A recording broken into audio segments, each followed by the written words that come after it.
हमारे ग्रह पृथ्वी से बहुत दूर एक विशाल ग्रह सूर्य की परिक्रमा करता है।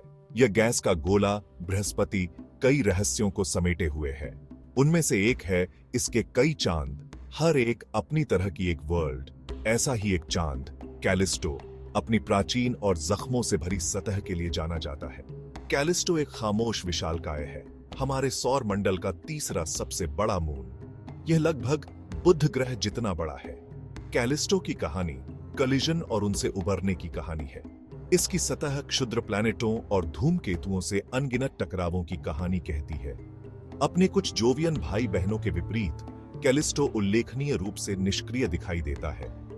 भूगर्भीय गतिविधि की यह कमी इसे साइंटिफिकों के लिए एक आकर्षक लक्ष्य बनाती है। यह समय में जमे हुए प्रारंभिक सौर मंडल की एक झलक पेश करता है।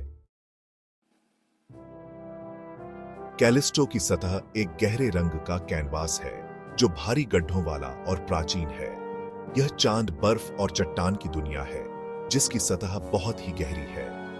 यह कार्बन आधारित यौगिकों की उपस्थिति का सुझाव देता है जो जीवन के निर्माण खंड है। यह क्रेटर टाइम कैप्सूल की तरह है जो शुरुआती सौर मंडल के सुराग अपने अंदर समेटे हुए है। कैलिस्टो की सबसे खास विशेषताओं में से एक है वालहाला। वल्हैला एक विशाल इंपैक्ट बेसिन है जो सौर मंडल के सबसे बड़े बेसिनों में से एक है। यह हजारों किलोमीटर तक फैला हुआ है जो इस चांद के हिंसक इतिहास का प्रमाण है।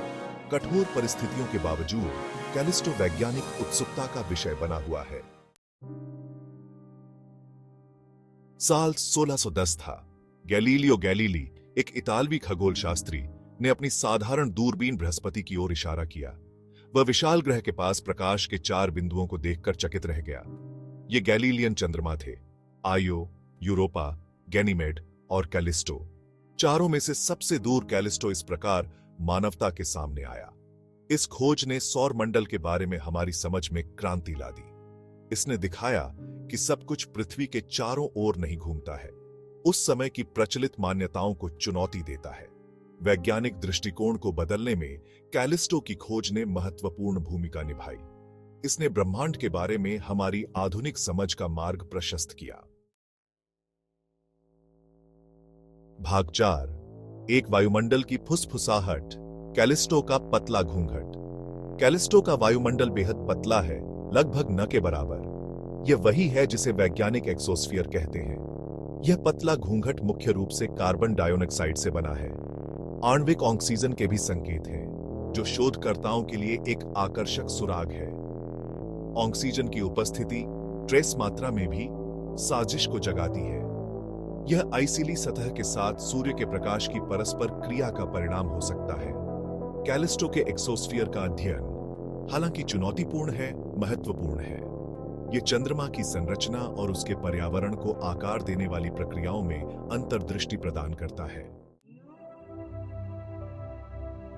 भाग 5, भीतर छिपा है एक सागर, जीवन की संभावना।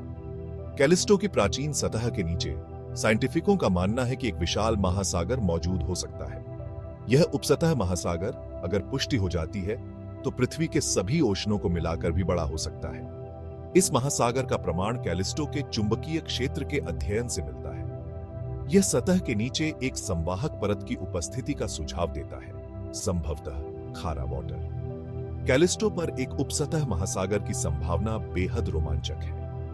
यह पृथ्वी से परे जीवन की आकर्षक संभावना को उठाता है। क्या इसीले खोल के नीचे इस छिपे हुए सागर में जीवन हो सकता है?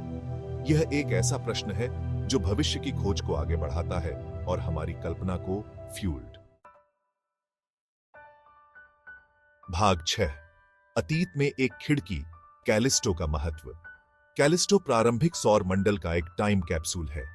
इसकी प्राचीन सतह अरबों वर्षों से संरक्षित है, हमारे यूनिवर्सीय पड़ोस के गठन के लिए सुराग रखती है। कैलिस्टो का अध्ययन करके हम उन परिस्थितियों के बारे में जान सकते हैं जो प्लैनेटों के युवा होने पर मौजूद थीं। इसके अलावा एक उपसतह महासागर की संभावना कैलिस्टो को अलौकिक जीवन की तलाश में एक प्रमुख लक्ष्य बनाती है। कैलिस्टो के भविष्य के मिशन चंद्रमा की सतह की जांच कर सकते हैं और संभावित रूप से नीचे के महासागर का अध्ययन करने के लिए बर्फ के माध्यम से ड्रिल भी कर सकते हैं। कैलिस्टो हमें याद दिलाता है कि हमारा सौर मंडल अजूबों से भरा है, जिन्हें खोजा जाना बाकी है। यह हमें और अन्वेषण करने और ब्रह्मांड के रहस्यों में गहराई से उतरने के लिए प्रेरित करता है।